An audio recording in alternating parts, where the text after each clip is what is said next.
Welcome, ladies and gentlemen, to another episode of the Nerd Chronicles. This is your host, the socially awkward nerd, Chris and Paul's in the building once again. Juicy! And ladies and gentlemen, now we're starting to see into the root of this whole ordeal, why Diddy is in the hole that he's in, and why Diddy has been acting extremely fruity as well as extremely narcissistic over the past 3 decades. Ever since the early 90s, 1990, 1991. Alright, it has been beyond insane. It is literally getting juicier and juicier by the day. Juicy! OMG. But to sum it up, you know, I know there's some folks, and I know there's some YouTubers that actually been feeling Diffie's iffiness and Diddy's fruitiness, him being a closeted bussy moisturizer over the years, and him being narcissistic, not just towards in his relationships with his women, especially with the late Kim Porter as well as Cassie, but also how he treats his mainly his artists like shit. And that's really one of the very, very unfortunate things in all this. He treats his artists at Bad Boy literally like shit, made him business-wise. No, he hasn't really given me a fair share of their publishing, as he hasn't given them their fair share up in like the money train, especially when he fleeced them when they were literally very young. Many of his artists he mainly fucked over. The only few artists that actually came by and ended up having successful careers outside of Bad Boy, basically we know, The Locks, Styles P, Jada Kiss, Chic Lutz, D Block, and the whole 9 yards. What else? My mind went blank here. Young Jeezy from Boys in the Hood had a successful career as a solo artist. He actually had a successful career even before joining Boys in the Hood as Bad Boy. He was there for one album and literally dipped out. And also Pitbull, who signed to Diddy's Bad Boy Latino label for around a couple of years prior to literally dipping out. And he's been having a much successful career for a very, very long time ever since, as well as Faith Evans to a lesser extent. So shit has literally been going crazy. Okay. Cassie's lawsuit that deals with Diddy mainly exposes that. And it mainly exposes some of his hands. Even some of his former bodyguards actually confirm what Cassie has been saying based on what they've witnessed and what they personally seen out of Diddy. And all these other allegations that came by, especially with Joy Dickinson Neal. Gene Deal can relate to that because he's been actually patrolling Diddy. And he's been actually protecting Diddy for a very long time. Not only that, he is also a law enforcement officer, Mr. Gene Deal. So, you put that in the fray, and he even speaks to the general public that he literally got physical with his own mother. Literally disrespected his own mother. You know what I mean? When he was actually successful with Bad Boy. Right in front of Gene's eyes. So, if he does anything like that, okay, literally like belittles and disrespects his mother, even became physical with his mom, you know, I wouldn't be surprised like why those losses are taking place, and I'm more inclined to believe more of their stories because of that, given like the situation, given their experience with those bodyguards and how they mainly get down. But then again, I can't really fully confirm that is actually true or not. I can't really fully officially say because, again, all of his allegations and in the legal world, you know, civil settlements doesn't fully mean a guilty plea, unfortunately. So that's the crazy part in all of this. And again, him literally acting narcissistic. Diddy literally acting extremely hubris. Him being extremely arrogant to the T. Him letting his ego get inflated all the way to the T. You know, all literally stems straight from his how do I say this? His man, I don't know why the heck my mind went blank. Basically, his internship experience when he was actually working for Andre Harrell up in Arista, and they've been doing some bussy moisturizing shit literally behind the scenes during their little record label days. And I have this very, very short clip of mainly them basically having this whole deal based on a YouTube clip in which Jaguar Wright mainly shows off on how Diddy has been acting the way that he's been acting because of those two mentors really have their little get downs, you know what I mean? Literally have their little bushy moisturizing sessions behind closed doors, which is why you're seeing Diddy and Andre Harrell and all these guys basically just brag about comparing about dick sizes and everything, about eggplant sizes down to the whole T, because they're having their little freak league sessions. They having the little eggplant moisturizing, bushy moisturizing sessions to get their rocks off, and you wonder why Diddy has all his male prostitutes hired and doing all this weird stuff to mainly his girls and his assistants, trying to get his own rocks off. Beyond crazy fetish that, his partners weren't even comfortable with. It's a sin and a fucked up shame. But I'm going to really dig deeper into the whole trauma aspect of the situation once I literally get done with this video. You know what I mean? It is just beyond insane. Let's get right to it. He was essayed and groomed by big shots in Hollywood when he was just starting out. Word on the streets is that Diddy's journey into being so cruel might have started in his early days as an intern at Uptown Records under the mentorship of Andre Harrell. The streets are saying that Andre might have essayed and groomed Diddy while Diddy worked for him as an intern. But here's where it gets even crazier. Andre allegedly had his own thing going on with Clive Davis, the big shot CEO of Columbia Records and Arista Records. Yeah, that's Clive Davis. There were even reports that all three of them engaged in a three-way intimacy, if you know what I mean. This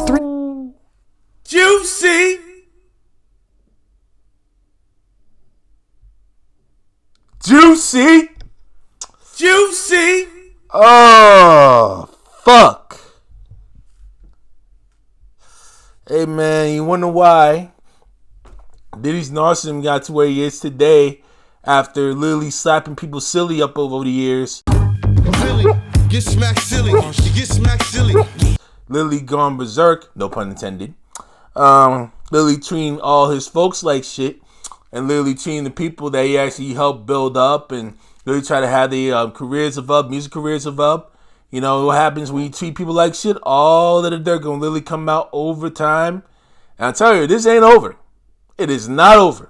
Okay, there's going to be more stains, and there's going to be more stigma and more craziness going to be coming out Diddy literally in the months to come. I would not be surprised if that's the case.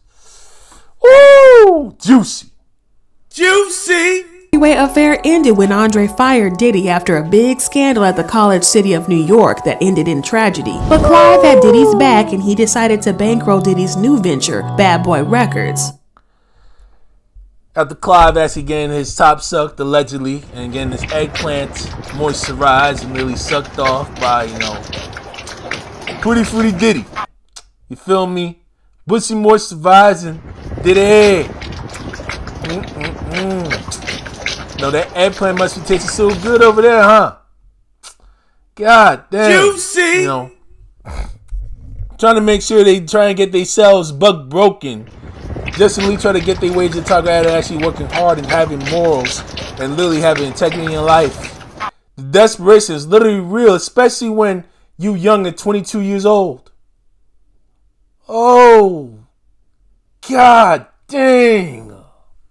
So you get fired and have a big scandal, but then somebody funds your dreams? Yeah, the math ain't mathin' for me on this one. Especially because Clive himself didn't even have faith in Bad Boy Records at the start. In an interview, he revealed that Diddy had put a lot of pressure on him to fund the label. He said, "Sean Combs convinced me that Top 40 was going to embrace hip-hop. It seemed so unlikely then when he played me Craig Mack's 1994 Flavor in Your Ear and Notorious B.I.G. material when he was totally unknown. This 21 to 22-year-old guy was seeing clearly how much music was changing." Now Clive kicked Andre to the curb, setting up Bad Boy with Diddy, who was just an intern. Weird move, right? Well, especially since Diddy's only major event caused 9 deaths, but Jaguar Wright broke down that drama, confirming that Andre was Clive's boy toy. My focus right now is Sean Combs. Okay, tell us why. Because he's a trafficker. And he's using music and entertainment to stop it. Now, is this just boys, girls, adults, kids? I mean, from what I've heard from sources that I would consider reliable, it really doesn't matter. Juicy. I don't think sexuality is something that has anything to do with gender at this point for Sean. I honestly think he's just an extreme narcissist who loves power.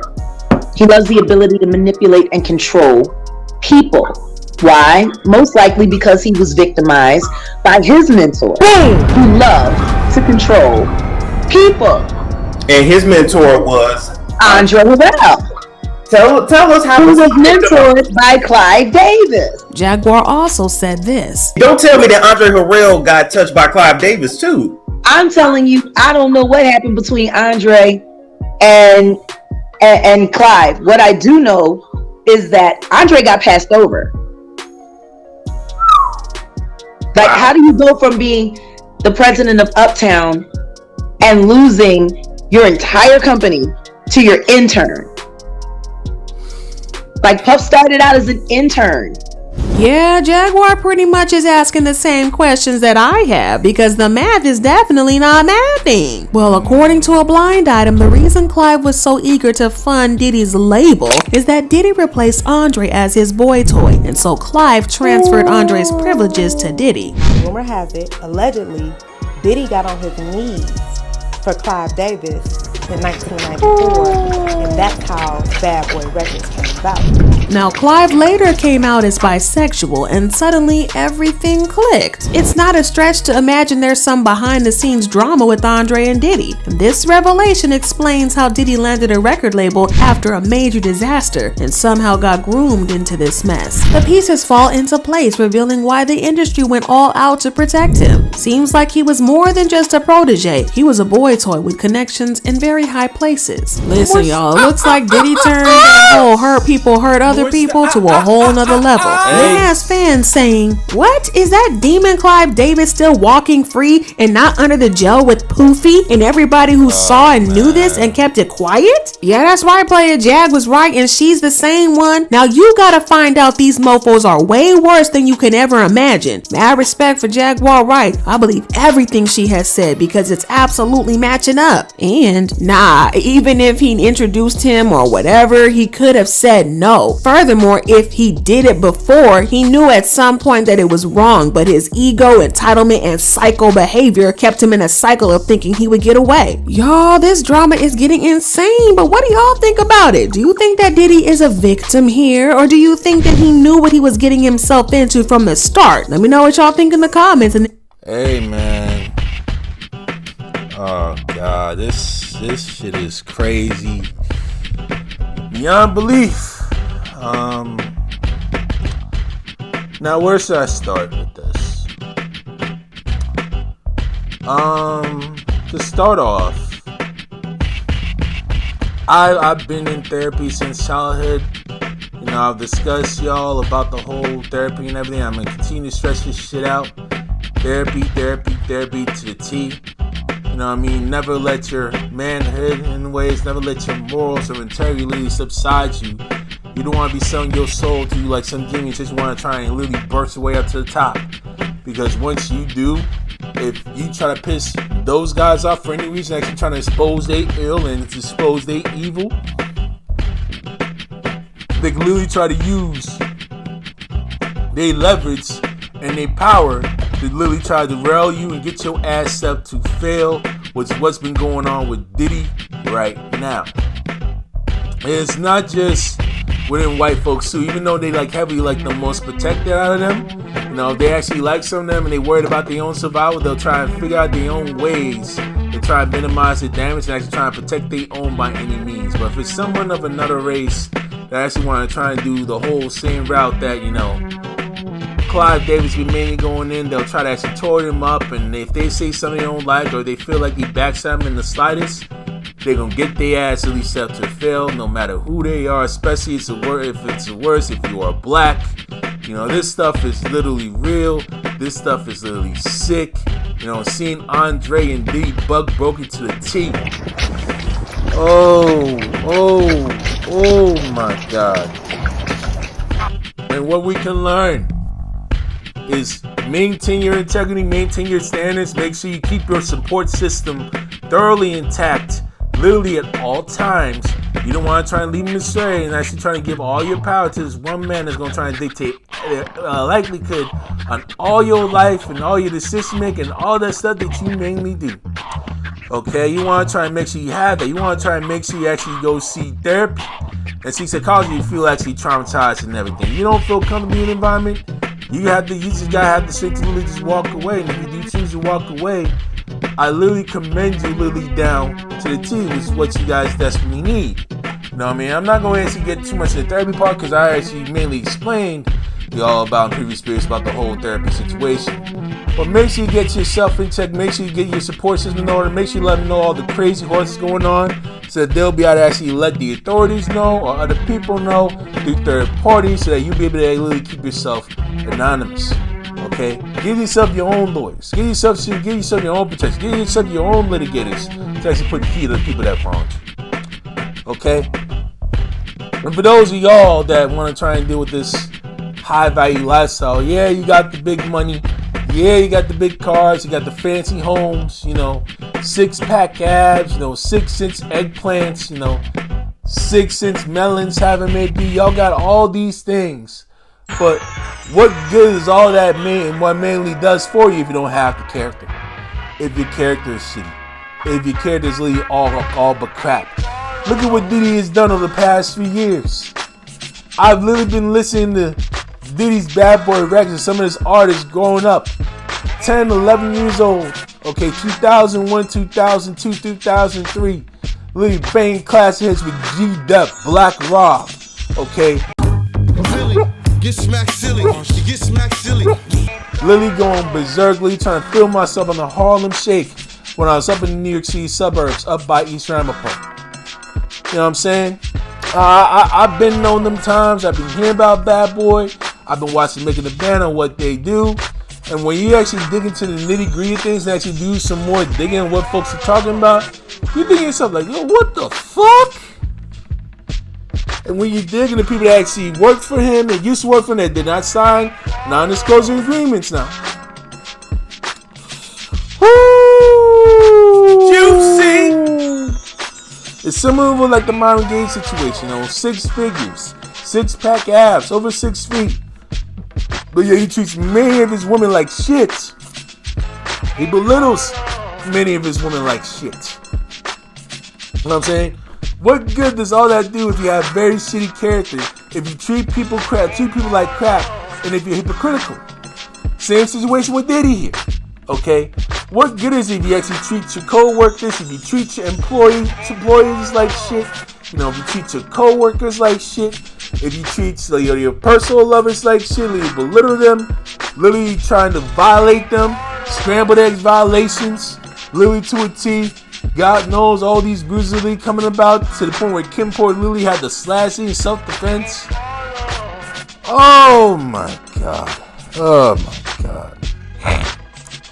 Yo, ladies and gentlemen, I'm gonna tell y'all something. I actually did my filming on the whole young men trying to get your life together very, very soon. And the process of editing that is editing that as we speak right now. And with the ladies, I'm definitely gonna be working on the next script, actually trying to deal with like getting your life up as well, and thinking that the whole send them in the man ready to go with the I don't need a man mentality. All that videos are literally coming very soon. Cause this right here is a cog. These traumatic experiences that D may have caused from his own traumas, and him spreading that trauma like a cancer to other people are one of the main reasons why some of the folks are acting the way they are today. Some folks are actually just turning hard on the red pill, and a lot of women have been turned into the send them in them, and I'm taking the boss back, send them in them route, because it's shit like this right here. Oh my goodness, Christian Paul from the Nerd Chronicles is signing out. Oh man, I tell y'all, over the years, the way D have been smacking people silly. Get smacked silly, get smacked silly. If he is found convicted, if they do criminal charges on him, to which he is found guilty, I would not be surprised if folks up in that prison, up in federal or state prison, would literally try to slap him silly. Silly, get smacked silly. You get smacked silly. Or smack him silly. Silly, get smacked silly. You get smacked silly. Oh my God.